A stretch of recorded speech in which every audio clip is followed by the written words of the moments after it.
നമസ്കാരം, ഭാരത് ലൈവിലേക്ക് സ്വാഗതം. അതിന് ഇരിങ്ങാലക്കുടയിലെ വളരെ പ്രശസ്തമായിട്ടുള്ള ക്ഷേത്രമാണ് ഈ കാരുകുളങ്ങര നരസിംഹസ്വാമി ക്ഷേത്രം.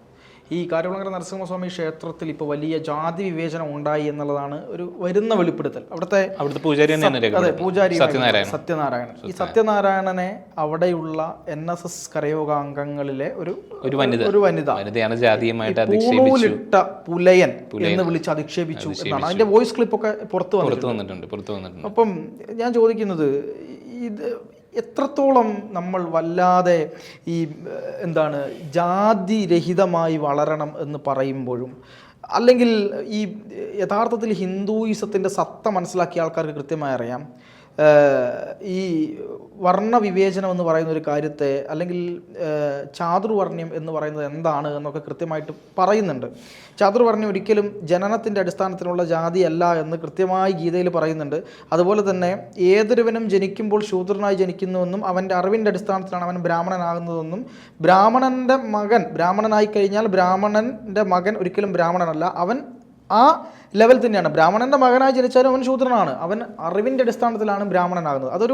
അതൊരു ജാതിയെ അല്ല ഈ പറയുന്ന കൺസെപ്റ്റ് എന്ന് പറയുന്നത്. ആ കൺസെപ്റ്റിനെ ഹൈജാക്ക് ചെയ്ത് ജാതി എന്ന് പറയുന്ന ഒരു കാര്യത്തിലേക്ക് കൊണ്ടുവന്ന് തൊഴിലിൻ്റെ അടിസ്ഥാനത്തിൽ വിഭജിച്ച് കുറേയധികം മനുഷ്യന്മാർ ഉണ്ടാക്കി വെച്ചിട്ടുള്ളൊരു നീചമായ സമ്പ്രദായം ഇത്രയും കാലമായിട്ടും നമ്മുടെ ഉള്ളിൽ നിന്ന് പോകുന്നില്ല എന്ന് പറയുമ്പോൾ എത്രത്തോളം ഒരു മോശമാണിത്. അല്ല, കേരളം ഇന്ന് നീങ്ങുന്നത് റിവേഴ്സ് കാസ്റ്റിസത്തിലേക്കാണോ എന്ന് സംശയിക്കേണ്ടിയിരിക്കുന്നു. കാരണം നമുക്കറിയാമല്ലോ, ജാതി പറയുന്നവർക്ക് വളരെ സ്വീകാര്യത ലഭിക്കുന്ന ഒരു ഇടമായിട്ട് കേരളം മാറിക്കൊണ്ടിരിക്കുന്നു. ഏറ്റവും ഒടുവിലത്തെ പല ഉദാഹരണങ്ങളുണ്ട്. നമുക്കറിയാം, ആ കൃഷ്ണകുമാറിൻ്റെ മകളുമായി ബന്ധപ്പെട്ടുകൊണ്ട് പിടിക്കപ്പെട്ടപ്പോൾ ആ വ്യക്തികൾ, ആ ഷോപ്പിൽ ജോലി ചെയ്തിരുന്ന വ്യക്തികൾ ഉയർത്തിയതും ജാതിക്കാർഡ് തന്നെയാണ്. അപ്പോൾ ഇന്ത്യയിൽ നിന്നുകൊണ്ടും രക്ഷപ്പെടാൻ വേണ്ടി ഉയർത്തുന്നത് പലരും ജാതിക്കാർഡ് ഇറക്കുന്ന ഒരു കാഴ്ച നമ്മൾ കണ്ടുവരുന്നു. വിമാനാപകടത്തിൽ മരിച്ച അധിക്ഷേപിച്ചതും ജാതി പറഞ്ഞുകൊണ്ടായിരുന്നു വിമാന അപകടത്തിൽ മരിച്ച ആ ഒരു യുവതിയെ അധിക്ഷേപിച്ചത്.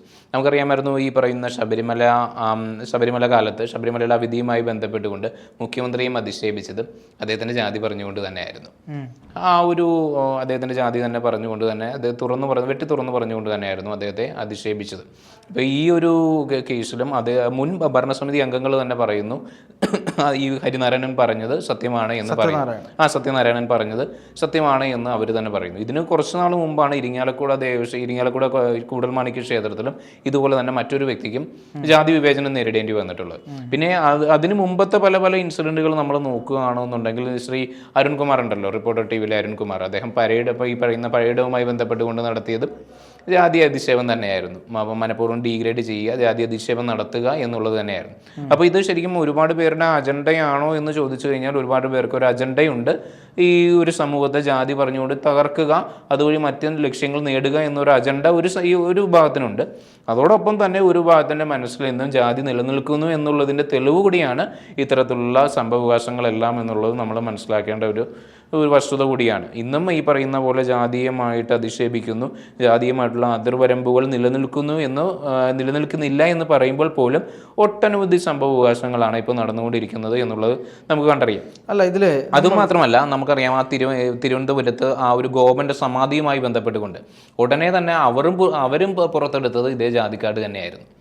അപ്പോൾ ഏത് ജാതി ആയിക്കൊള്ളട്ടെ എന്നില്ല, ആ ഒരു ജാതിക്കാർഡ് പുറത്തെടുത്തുകൊണ്ട് ഒരു റേറ്റിംഗ് വർദ്ധിപ്പിക്കുക എന്നുള്ളതാണ് പലരും, ഏതൊരു സംഭവവികാസത്തിനും റേറ്റിങ്ങും ഇൻഫ്ലുവൻസും വർദ്ധിപ്പിക്കുക എന്നുള്ളതാണ് പലരുടെയും ലക്ഷ്യവും ഒരു ഉദ്ദേശവും. ഇപ്പോൾ അതിനു മുമ്പ് നമ്മൾ പരിശോധിക്കുമ്പോൾ മലപ്പുറത്തൊരു കോളേജിൽ ഈ പറയുന്ന നിക്കാബ് ധരിക്കരുത് എന്ന് പറഞ്ഞിട്ട് ഒരു പ്രിൻസിപ്പൾ ഒരു ഉത്തരവ് ഇറക്കിയിരുന്നു എക്സാമിൻ്റെ സമയത്ത്. അപ്പോൾ അത് വലിയ വിവാദമായില്ല. അതിൻ്റെ കാരണം എന്ന് വെച്ച് കഴിഞ്ഞാൽ, ആ നിക്കാബ് ധരിക്കരുത് എന്ന് പറഞ്ഞ വ്യക്തി പ്രിൻസിപ്പളും മുസ്ലിം സമൂഹത്തിൽപ്പെട്ട വ്യക്തിയായിരുന്നു. അതൊന്നും ചെയ്യാൻ പറ്റിയില്ല. അത് വേറെ വലിയൊരു വിവാദമായേനെ. മറ്റൊരു വിഭാഗത്തിൽപ്പെട്ട വ്യക്തിയായിരുന്നു എന്നുണ്ടെങ്കിൽ അത് വലിയൊരു വിവാദമായി മാറുന്ന ഒരു കാഴ്ചയാണ്. ഇതിന്റെ മുമ്പ് വേറൊരു കാര്യം കൂടി, അതായത് ഈ ഇരിങ്ങാലക്കുട ക്ഷേത്രത്തിൽ നടന്ന കാര്യത്തിന്റെ കുറച്ചൊരു ഉള്ളറകളിലേക്ക് കൂടി പോകേണ്ടതെന്ന് എനിക്ക് തോന്നുന്നു. അതായത് ഇരിങ്ങാലക്കുട ക്ഷേത്രത്തിൽ സത്യത്തിൽ എന്താണ് സംഭവിച്ചത്? സത്യനാരായണൻ എന്ന് പറയുന്ന അവിടുത്തെ മേൽശാന്തി എങ്ങനെയാണ് ഈ തരത്തിലൊരു ജാതി കാർഡ് പറഞ്ഞുകൊണ്ട്, അല്ലെങ്കിൽ ജാതി പറഞ്ഞുകൊണ്ട് അദ്ദേഹം അധിക്ഷേപിക്കപ്പെട്ടത് എന്നൊരു കാര്യമുണ്ട്. ഈ ക്ഷേത്രം, ഈ നരസിംഹസ്വാമി ക്ഷേത്രം, അവിടെ ഒരു കോവിലകത്തിൻ്റെ വകയുള്ള കുടുംബ ക്ഷേത്രമാണ്. ആ ക്ഷേത്രത്തിൻ്റെ ഭാഗമായി കുടുംബങ്ങളും അതുപോലെ തന്നെ അവിടെയുള്ള NSSൻ്റെ നേതൃത്വം നേതൃത്വത്തിലുള്ള കരയോഗ യൂണിയൻ്റെ നേതൃത്വത്തിലുള്ള ട്രസ്റ്റും എല്ലാം കൂടി ചേർന്നുകൊണ്ടാണ് ഇത് മുന്നോട്ട് കൊണ്ടുപോകുന്നത്. അങ്ങനെ ഇരിക്കെ ഈ കോവിലകത്തിൻ്റെ കീഴിൽ നിന്ന് ഈ ക്ഷേത്രം ഏകപക്ഷീയമായി തട്ടിയെടുക്കാൻ വേണ്ടി അവിടെയുള്ള NSS പിന്നെ നേതൃത്വത്തിലുള്ള ഈ ട്രസ്റ്റ് ശ്രമിച്ചു എന്നാണ് ഈ പൂജാരി പറയുന്നത്, ഈ പറയുന്ന മേൽശാന്തി പറയുന്നത്. അതിനെതിരെ ഇദ്ദേഹം ശക്തമായ നിലപാടെടുത്തു. അതായത് ഒരു കുടുംബക്ഷേത്രത്തെ പെട്ടെന്ന് പറിച്ചു മാറ്റുക, ഒരു മതജാതി സംഘടനയുടെ ഭാഗമാക്കി മാറ്റുക എന്ന് പറയുന്നത് ശരിയായ കാര്യങ്ങളല്ല. അത് കുടുംബത്തിൻ്റെതാണ്, അവരുടെ ഐശ്വര്യത്തിനും കുടുംബത്തിൻ്റെതായ കാര്യം. മറ്റു പലർക്കും അവിടെ പോകാം, എങ്കിലും ആ രീതിയിൽ അതൊരു തട്ടിപ്പറിച്ചെടുക്കൽ ഒരിക്കലും ശരിയായ രീതിയല്ല. അപ്പൊ അങ്ങനെ അതിനെതിരെ പ്രതികരിച്ചു എന്നുള്ളതിന്റെ പേരിലാവാം അദ്ദേഹത്തിന് ഇത്തരത്തിലുള്ള അധിക്ഷേപം എന്നാണ് പറയുന്നത്. എന്നാണ് പറയുന്നത്. എന്നിരുന്നാലും അവരുടെ ഉള്ളിലുള്ള ആ ഒരു ജാതി ചിന്തയും ജാതി വിവേചനവും നമ്മൾ അടുത്തറിയേണ്ടത് തന്നെയാണ്. അല്ല, ഇത് പറഞ്ഞ ആള് മുൻ ഭരണസമിതിയുടെ സെക്രട്ടറി തന്നെ ആയിട്ടുള്ള ആ ലേഡി പറഞ്ഞത് അവര് ഒരു മേനോനാണ്, അവരൊരു നായരാണ്. എനിക്ക് മനസ്സിലാക്കണം. അവര് തന്നെയാണ് ഈ പറയുന്ന ജാതി സംഘടനയ്ക്കെതിരായി കൊണ്ട് കൃത്യമായി രംഗത്ത് വന്നത്. ഇനി ആ സ്ത്രീ പറയുന്ന വോയിസ് ക്ലിപ്പ് ഞാൻ കൃത്യമായി കേട്ടു. ഈ പറയുന്ന നരസിംഹസ്വാമി ക്ഷേത്രത്തിലെ പൂജാരിയായിട്ടുള്ള മേൽശാന്തിയായിട്ടുള്ള ആ മനുഷ്യനെതിരെ, സത്യനാരായണൻ എന്ന് പറയുന്ന മനുഷ്യനെതിരെ ഈ സ്ത്രീ പറയുന്ന വോയിസ് ക്ലിപ്പ് ഞാൻ കേട്ടിട്ട് സത്യം പറയുകയാണെങ്കിൽ എനിക്ക് ദേഷ്യമോ ധാർമ്മിക രോഷമോ അതല്ലെങ്കിൽ അതിനേക്കാട്ടപ്പുറത്ത് ശക്തമായ ലജ്ജ തോന്നുന്ന അവസ്ഥയിലേക്ക് പോയി. കാരണം ആ സ്ത്രീയുടെ സംസാരം കടുത്ത അഹങ്കാരത്തിൻ്റെ ഭാഷ, കടുത്ത തൊട്ടുകൂടായ്മയുടെ ഭാഷ. ഈ പറയുന്നത് എന്താണ്, അയാളെന്തോ തെറ്റ് ചെയ്തു, അവനോട് ഞാൻ സംസാരിക്കാൻ പോകില്ല, അവനോട് ഈ പറയുന്നത് പോലെ ഞാൻ രാജരക്തമൊന്നുമല്ല, പക്ഷേ പറയാമല്ലോ, ഇത് അവൻ പൂണൂലിട്ട പെലയനാണ്, അങ്ങനെയാണ് സംസാരിക്കുന്നത്. അർജുന, ഈ പൂണൂലിട്ട പെലയനാണ് സംസാരിക്കുന്നത്. ഈ സംസാരം വരുമ്പോൾ നമ്മൾ മനസ്സിലാക്കേണ്ടത് ഇവരുടെ ഏത് അടിസ്ഥാനത്തിലാണ് ഇവർ ഇതിനെപ്പറ്റി പറയുന്നത്. ഇവർക്ക് ആരെങ്കിലും ഞാൻ ബേസിക്കലി പറയുന്നത് ഹിന്ദുവിൻ്റെ ഏതെങ്കിലും തരത്തിലുള്ള ഗ്രന്ഥം ഒന്ന് എടുത്ത് വായിച്ചു നോക്കിയിട്ട് മാത്രമേ ഇവരെ പോലുള്ള ആളുകൾ എന്ത് ചെയ്യാൻ പാടുള്ളൂ, ഇത്തരത്തിലുള്ള പ്രസ്താവനകൾ നടത്താൻ പാടുള്ളൂ. അല്ല, ഇതിൽ നമ്മൾ മനസ്സിലാക്കേണ്ട ഒരു കാര്യം എന്ന് പറയുന്നത് നമ്മുടെ മുഖ്യമന്ത്രി പിണറായി വിജയനെതിരെയുള്ള മുദ്രാവാക്യം പോലും ചെത്തുകാരൻ കോരൻ്റെ പുത്രന് ഔദാര്യ സ്ത്രീധനം കിട്ടിയതല്ല കേരളം എന്നുള്ളതാണ്. അപ്പോൾ കേരളത്തിൻ്റെ മുഖ്യമന്ത്രിക്ക് വരെ എതിരെയുള്ള ജാതീയ അധിക്ഷേപമാണ് മുസ്ലിം ലീഗിൻ്റെ പ്രവർത്തകർ നടത്തിയിട്ടുണ്ടായിരുന്നത്. അപ്പോൾ നമുക്ക് മനസ്സിലാക്കാം, ഒരു മുഖ്യമന്ത്രിക്കെതിരെ വരെ ഇത്തരത്തിൽ ജാതീയ അധിക്ഷേപം നടത്തിയിട്ടുണ്ട് എന്നുണ്ടെങ്കിൽ ബാക്കി സാധാരണക്കാർക്കെതിരെയുള്ള അവസ്ഥ എന്തായിരിക്കും? നമ്മൾ കണ്ടുവരേണ്ടതാണല്ലോ സാധാരണക്കാർക്കെതിരെയുള്ള അവസ്ഥ എന്തുമാത്രം ദാരുണമായിരിക്കും എന്നുള്ളത്. ഇന്നും നമ്മുടെ നാട്ടിൽ മതപരമായിട്ടും ജാതിപരമായിട്ടുള്ള മാട്രിമോണിയൽ സൈറ്റുകൾ വൻതോതിൽ നിലനിൽക്കുന്ന ഒരു കാഴ്ചയാണല്ലോ നമ്മൾ കാണുന്നത്. ഒരു സമ്പൂർണ്ണമായിട്ട് നമ്മൾ ജാതിയെ പ്രതിരോധിച്ചോ എന്നൊന്നും ഞാൻ പറയുന്നില്ല.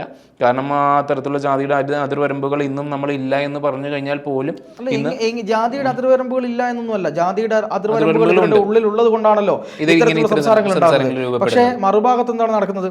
മറുഭാഗത്ത് ഈ പറയുന്നത് പോലെ ജാതി പറഞ്ഞും ജാതി വീണ്ടും വീണ്ടും വീണ്ടും പറഞ്ഞ് ഈ പറയുന്ന മറ്റു വിഭാഗങ്ങൾ, അതായത് ഈ പറയുന്ന സവർണ്ണ വിഭാഗങ്ങൾ വളരെയധികം മോശക്കാരാണ് എന്ന ഒരു പ്രതീതി സൃഷ്ടിക്കാൻ വേണ്ടി ഇപ്പുറത്തുള്ള കുറെ ആക്ടിവിസ്റ്റുകൾ ശ്രമിക്കുമ്പോൾ നേരെ തിരിച്ച് അതിലുള്ള കുറെ ആളുകൾ ഈ പറയുന്ന ജാതി മനസ്സിൽ വെച്ചുകൊണ്ട് ഇന്നത്തെ കാലഘട്ടത്തിലും അത് പ്രവർത്തിക്കുകയും ചെയ്തു. ഇത് രണ്ടും ഇരുവർക്കും വളവെച്ചു കൊടുക്കുകയാണ്. രണ്ടുപേരും വളവെച്ചു കൊടുക്കുകയാണ്.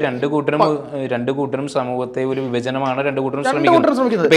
അല്ല, അതിനെ ജമാഅത്തെ ഇസ്ലാമി പോലുള്ള സംഘടനകളൊക്കെ ഹൈജാക്ക് ചെയ്തുകൊണ്ട് ദളിത് സംരക്ഷകരായി മുന്നോട്ട് വന്ന് അവരുടെ സ്വത്ത് രാഷ്ട്രീയമാണ് എന്ന് പറഞ്ഞു ഒരു കാലഘട്ടത്തിലൂടെ നമ്മൾ കടന്നു പോകുന്നുണ്ട്. പക്ഷേ അവരുടെ വാദങ്ങളെല്ലാം പൊള്ളയാണെന്നുള്ളത് നമുക്ക് വ്യക്തമായിട്ട് അറിയാമല്ലോ. കാരണം BR അംബേദ്കർ ആ സമൂഹത്തെക്കുറിച്ച് പറഞ്ഞതൊക്കെ നമുക്ക് അറിയാമല്ലോ. പാർട്ടീഷൻ ഓഫ് ഇന്ത്യ എന്നുള്ള ബുക്കിൽ അദ്ദേഹം എന്താണ് രേഖപ്പെടുത്തിയിരുന്നുള്ള കാര്യങ്ങളെല്ലാം വ്യക്തമായിരുന്നു. പിന്നെ അതുമാത്രമല്ല, നമുക്കറിയാം ഈ പറയുന്ന യോഗേന്ദ്രനാഥ് മണ്ഡലിന് എന്താണ് സംഭവിച്ചതെന്നുള്ള കാര്യവും അറിയാമായിരുന്നല്ലോ. ഈ പറയുന്ന പാർട്ടീഷൻ്റെ സമയത്ത് അദ്ദേഹം പാകിസ്ഥാനിലേക്ക് ചേക്കേറിയാൻ അദ്ദേഹം തിരിച്ചു വരേണ്ട ഒരു അവസ്ഥ വന്നു. അപ്പോൾ ഈ പറയുന്ന പോലെ മനഃപൂർവ്വം വിഭജിക്കുക എന്നുള്ള ഒരു ഉദ്ദേശത്തോടു കൂടി ജമാഅത്തെ ഇസ്ലാമി പോലുള്ള സംഘടനകൾ, വേടനെ പോലുള്ള വ്യക്തികളെ രംഗത്തിറക്കിക്കൊണ്ട് ഒരു അശാന്തിയുടെ വിത്ത് കൊയ്യുന്നു. അതോടൊപ്പം തന്നെ ഈ വിഭാഗത്തിൽപ്പെട്ട ചില കൂട്ടർ ഇപ്പം പണ്ട് കാലത്തുള്ള പോലെ തന്നെയുള്ള ചിന്താഗതി വെച്ച് പുലർത്തുന്ന ഒരവസ്ഥ, തങ്ങളെന്തോ ഹൈ ക്ലാസ് ആണ്, തങ്ങളെന്തോ സുപ്പീരിയർ ക്ലാസ് ആണ് എന്ന് പറഞ്ഞുകൊണ്ട് ഒരു ദാരുണമായിട്ടുള്ള ഒരു ജാതീയതയുടെ വിഭാഗീയത പ്രോത്സാഹിപ്പിക്കുന്ന ഒരവസ്ഥ. നമുക്കറിയാം ഈ SNDP യോഗത്തിന്റെ നേതാക്കൾ പോലും, എനിക്ക് തോന്നുന്നു അതിന്റെ അസിസ്റ്റന്റ് സെക്രട്ടറി എന്തോ മന്മഥനോ അങ്ങനെയുണ്ട് വ്യക്തി പോലും ആയിരുന്നു, അദ്ദേഹം പോലും നായർ സമൂഹത്തെ കുറിച്ച് കൊണ്ട് നടത്തിയിട്ടുള്ള ആക്ഷേപം നമ്മളൊന്ന് കേൾക്കേണ്ടതാണ്. നമ്മൾ പോലും തല കുനിച്ചു പോകുന്ന രീതിയിലാണ് അദ്ദേഹം പോലും നടത്തിയിട്ടുണ്ടായിരുന്ന ആക്ഷേപം എന്ന് പറയുന്നത്. അല്ല, ഇതിൽ ഏറ്റവും വലിയ നമുക്ക് അവസാനിപ്പിക്കാനുള്ള സമയമായി.